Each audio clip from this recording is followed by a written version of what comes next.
Maithili express की शानदार प्रस्तुति। नाली में गिरे छे सैया जी हाथ चाट, नाली में सैया जी हाथ चाट जो यहाँ बैठे टांग फसाबै छे भाजे छैया बात सुने के सखी। नाली में गिरे छे सैया जी हाथ चाट जो यहाँ बैठे टांग फसाबै छे भाजे छैया बात सुने के सखी। नाली में गिरे छे सैया जी भाचा सुने के सखी। नाली में गिरे छे सैया जी भाचा सुने के सखी। डीजे सुमित सतीश रैमा, सुमित सतीश रैमा,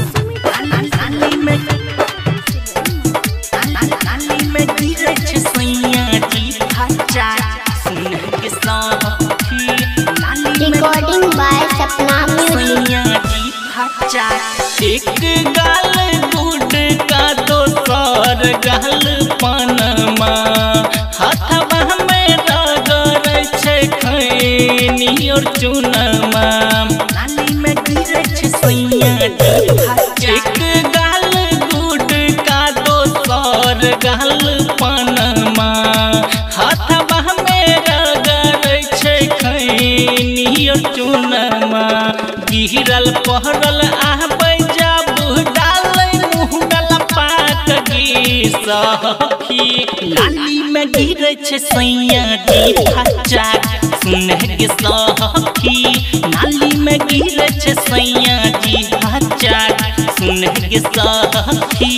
डीजे सुमित सतीश रैमा, सुमित सतीश रैमा, नाली में गिरे छे सैया जी भाचा सुने के सखी। नाली में सैया जी भाचा रहो संदीवाना पिया बुझे नहीं लाचारी। झीलम से बार छे खूबे चिंगारी। नाली में गिरे छे सैया जी भाचा रहो संदीवाना पिया बुझे नहीं लाचारी।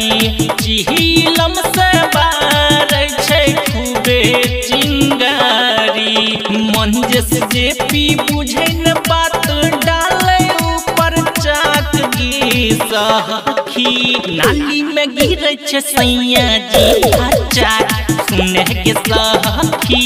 नाली में गिरे छे पिया जी भाचा सुने के सखी।